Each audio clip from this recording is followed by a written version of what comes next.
Video yan. So, ate.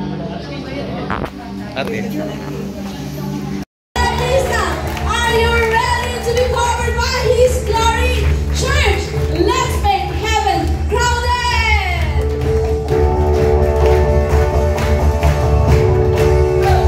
Jesus! Jesus! Jesus! Jesus! Jesus! Jesus!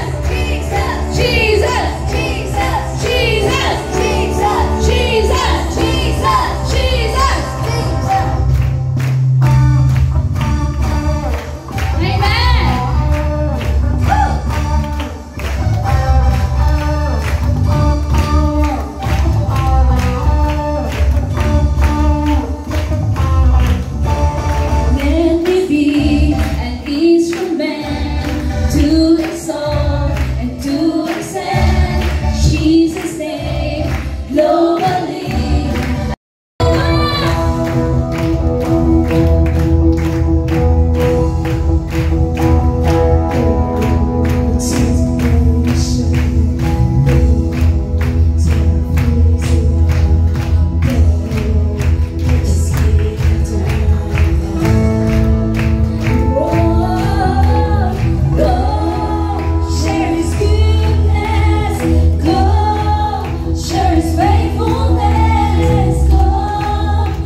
Lord. Hallelujah! Amen! Okay po, bago po ang lahat, syempre, no, it's our 11th anniversary. Parang kailan lang, Kuya Jay, no? 10 years tayo nakaraan, ngayon 11 na naman. Parang ano po, parang kailan lang, sobrang sikip, merong poste dyan, tapos hindi extended doon, walang second floor. Pero sa biyaya po ni Lord, tama ba, Nay? Amen! Amen po ba? Dahil dyan, syempre, bago tayo mag-start sa ating programang ito, no? Tinatawag ko muna si Tita.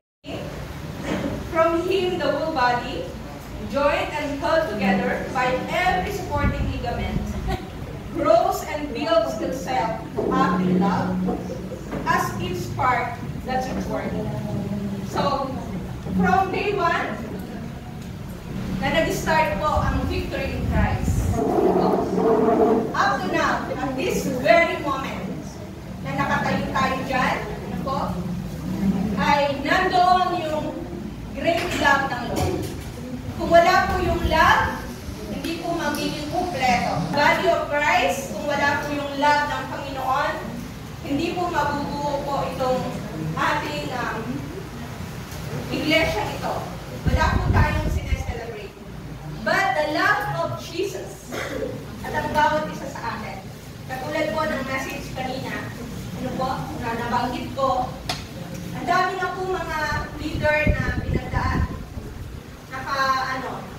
pinagdaanan ng mga leader dito. But from the start po, sa day one, katulad po ng nabanggit ko kanina, wala pa po mga leader dito sa Bella Vista. So, ang nangyari, yun pa lang po sa ating mother church.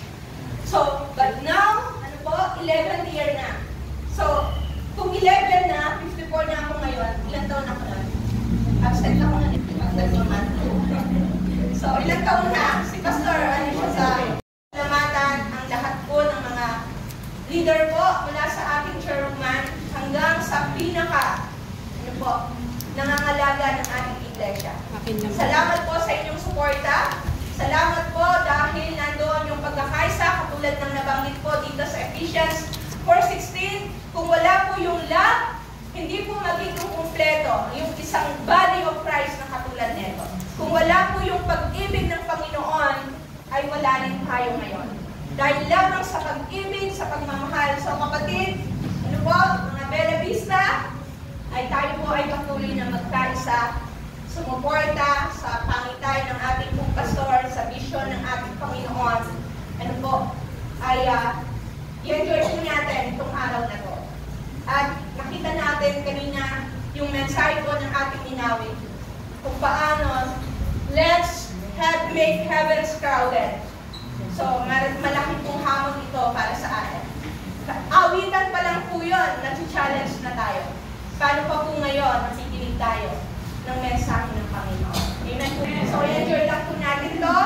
Kasama po ng ating pong Mother Church. Unahin ko na po yung dalawang yan. Gusto ko pong i-welcome ang ating pong Mother Church from Park.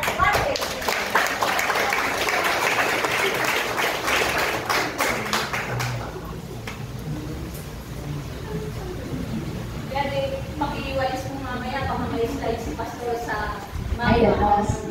Sino nagkalat dito? Ayan. Sino sabi magkalat kayo dito? 11 years. Ay, 11. Isa. Tama. 1-1. No? Hindi, si Joby. Ayun, si Ducan family, Gonzales family, Abella family. Ayan. Okay. Si Ate Nita, Mercado family. Ayan. Siyempre, welcome ko rin to talaga. Na-acknowledge ko ang presence po ng ating mga mother church, ang ating mga board and council. And curious na kayo na ngayon, ganyan na kayo nakaupo. Ganito na yung natin, praise natin. Curious ba kayo? Sino dito yung mga, bago lang sa victory? Nakatulad ko. Katulad ko ulit. Ayan, okay. Bago. Nasaan yung aking dito? Aking manager. Saya. Ayan, manager. Di ba? Ayan.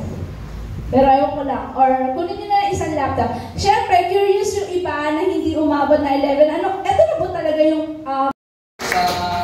acknowledge lang po natin ulit yung Mother Church po, Victory in Christ Park Lane. So kagaya po ng sabi nila ito, wala po tayo kung wala din po sa kanila. Amen po ba? So pray po natin si Lord para doon. And of course po,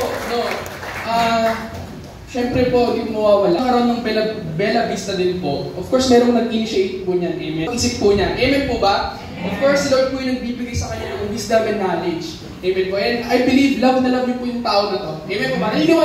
Alam niyo po ba kung sino tinutukoy ko? At alam niyo na po ba? Ito po, isang clue pa po kung sino po yung tinutukoy ko. Mas pogi po ako sa kanya. So, tinutukoy po yun. Amen po ba? Pero po, again, gusto ko lang po i-acknowledge po yung ating speaker ngayon. Lahat po ng alam ko, lahat po ng meron na din ako, lahat po yung tinuwa ko din po sa kanya. Kaya someday, mukhang kopya, huwag lang po yung buhok. Amen. So, pinapakilala ko po yung ating pinakamamahal na pastor, nagmula, galing kay Lord, Pastor Homer Yumang. Palagpakan po natin si Lord. Kami po ay itayo po ito. Marami po mga nag-sacrifice po dito. Ano po? Yung unang bukso kami po, tapos yung mga member, kasama ng mga leader, hirap po kami makahanap ng lugar. Salamat sa Panginoon, pagdato po dito, nakita ko po ito. Meron na may-ari. Sabi ko, ito yung binibigay ng Panginoon sa atin. So ginawa ko po, sinama ko yung mga kalalakihan. Tapos po, nag-pray po kami dito. Parang trespassing tayo, ano po yung meeting. Pumasok po kami dito sa loob. Tapos, nag-pray kami dito. Lord, ito po yung binibigay mo. Binigay naman po ni Lord yun po. At salamat sa Panginoon. Nangyari ito. Meron pa nga po para po mapakulan, ay meron mga nagbigay na mga nagsangla lamang. Ito po. Ito po mga yun ay witness naman po ni Lord. Kaya kung meron tayong Victory in Christ, Bella Vista. Alam po ninyo, nasan man sila naroon, witness na sila ni Lord, saan man sila naroon, lahat ng papasok dito na kaluluwa na makakakilala kay Lord, meron po silang bahagi. Amen po ba? Kaya po tayo po, let's make heaven crowded. Kailangan magkabahagi po tayo sa ministry ng ating Panginoong Jesucristo. Hindi po ba? Ano nga po ba ang all Filipino saying? Narinig ko ito sa lola ko, lagi na sinasabi, parang ang manok. Bakit po manok? Puro kabig lang daw. Hindi po ba? Isang kahit? Ano po ako tignan? Marami po mga ganong klaseng Kristiyano. They never did right na maging useful sa ministry ng Panginoon. Kaya po ito, tingnan po ninyo, yung mga kasama si Ate Marlene, sa mga nag-pioneering dito po, Adi Amor, Ate Nene, nandito po sila. Kaya si Margie. Heaven crowded. Punuhin natin ng mananampalatayaang langit. Ako po, naniniwala po, ito po ay tawag sa atin. Tawag sa bawat isa sa atin. Na kailangan po, meron po tayong kabahagi sa ministry ng ating Panginoong Jesucristo. Hindi po yung laking ibahagi lang tayo sa gusto natin magkakaroon ng bahagi si Jesus sa ating pananalapi sa material na bagay. Kundi hihingan po tayo ng Panginoon. Malapit na po dumating ng Panginoon. So, dapat ito po ay maging useful sa ministry ng ating Panginoon. Pakibasa po si Itasyo Minitang panalangin ito.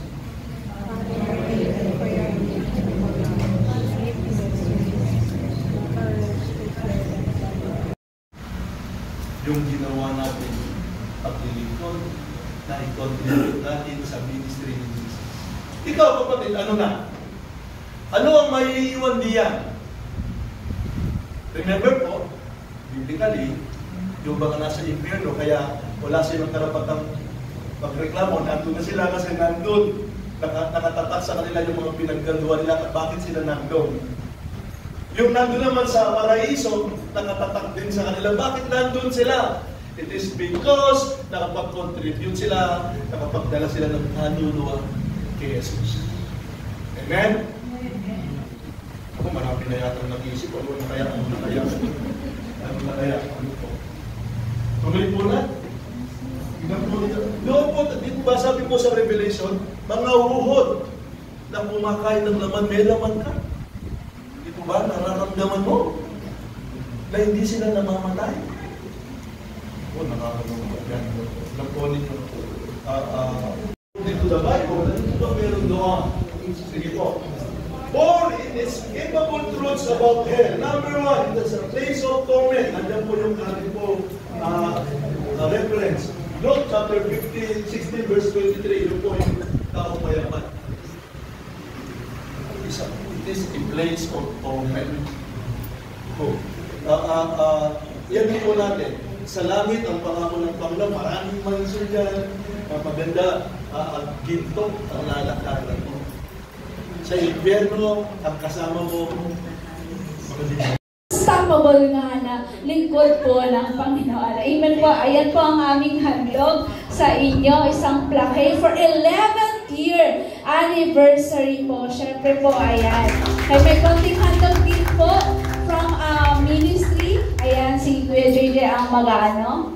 Ayan. Ito po yung sa ano. Thank you po, Pastor, for we're so blessed po sa inyo pong mensahe po sa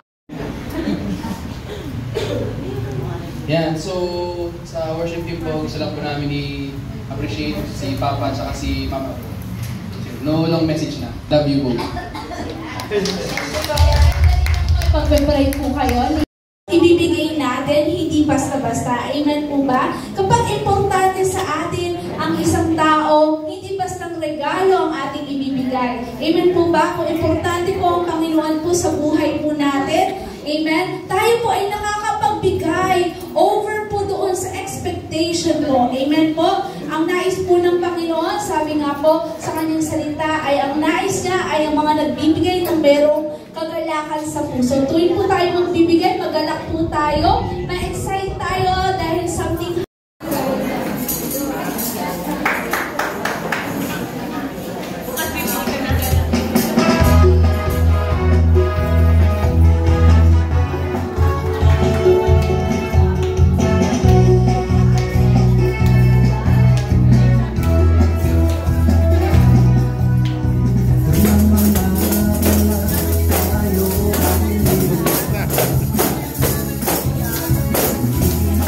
Bye.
Ayan. Ayan. Ha? Okay, ang next po natin, syempre, kung meron pong women's, no, ng Bella Vista, ang ating part A, okay?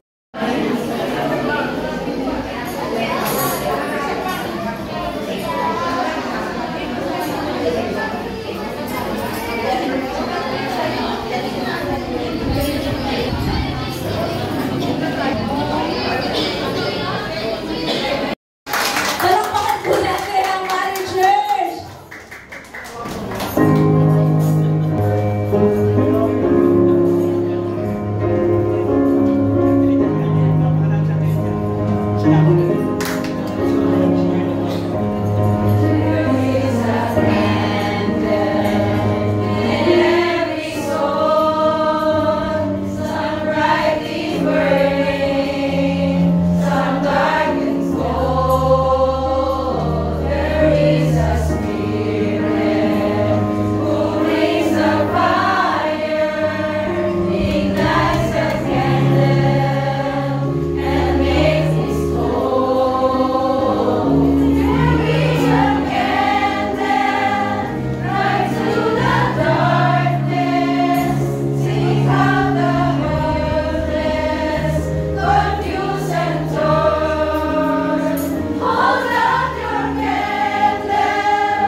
Kaya, narinig natin ang mensahe ng Panginoon. Huwag po natin hayaan na ang pamilya po natin ay maiwan doon sa kung saan patamasahin po natin ang kalantan. Amen? Amen. So, panalangin po natin, hindi po kayo panalangin nyo kanina, alam yung panalangin po natin, alam po narinig. Pero, kailangan po natin yung action na. Amen po ba doon? Amen. So, nawa, ito pong 11th year anniversary po ng ating daughter church, ay maging remarkable sa ating ito. Makatotohanan po sa puso natin kung paano natin ipahayag ang salita ng Diyos. Amen. Kung po nananalangin, kami pong pamilya, na madagdagan ulit ang ating pong daughter church, ang victory. Ano po, hindi natin alam kung kailan. Pero ang Lord po ang nakakala. Katulad po ninyo, kayo po ay binigay sa amin sa victory ng ating church. Ano po, ay sama-sama po tayo. At kayo rin po, magkasama na